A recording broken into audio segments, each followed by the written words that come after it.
एक गांव जिसका नाम कोलागढ़ है। उसी गांव के पास वाले जंगल में एक व्यक्ति अपने काम से घर की तरफ वापस आ रहा था।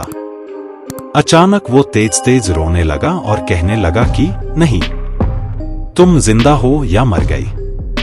पहले उस गांव में कोई भी भूत प्रेत की बातों पर विश्वास नहीं करता था, पर उस दिन के बाद धीरे धीरे गांव वालों के मन में आत्माओं को लेकर डर बैठ गया।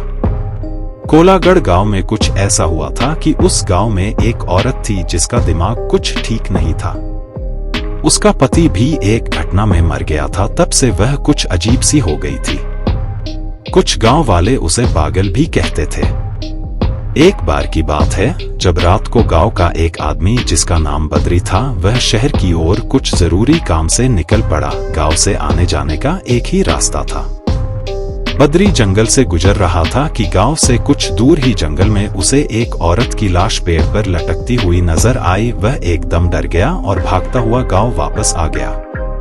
कुछ लोगों ने बद्री को इस तरह से भागते देख कहा, क्या हुआ बद्री, तुम तो अभी शहर के लिए निकले थे और तुम भागते हुए वापस क्यों आ गए? तब बद्री ने बताया कि उसने अभी किसी की लाश को पेड़ पर लटकते हुए देखा है और वो लाश किसी औरत की है। देखते देखते सारा गांव इकट्ठा हो गया कि क्या हो गया, कहाँ है लाश, चलो चलकर देखते हैं। गांव वालों ने जब लाश को जाकर देखा तो वास्तव में किसी औरत की लाश पेड़ से लटकी हुई थी।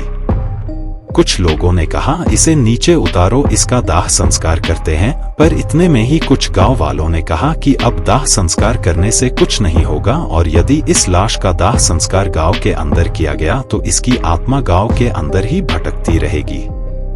इस आपसी बहस के कारण गांव वालों ने उस औरत की लाश को पेड़ से लटकता हुआ ही छोड़ दिया, और अब वो आत्मा बन गांव के हर किसी व्यक्ति को नजर आती है। गांव वाले अब उस औरत की लाश का दाह संस्कार भी नहीं कर सकते हैं, क्योंकि आत्माओं का कभी भी दाह संस्कार नहीं होता है।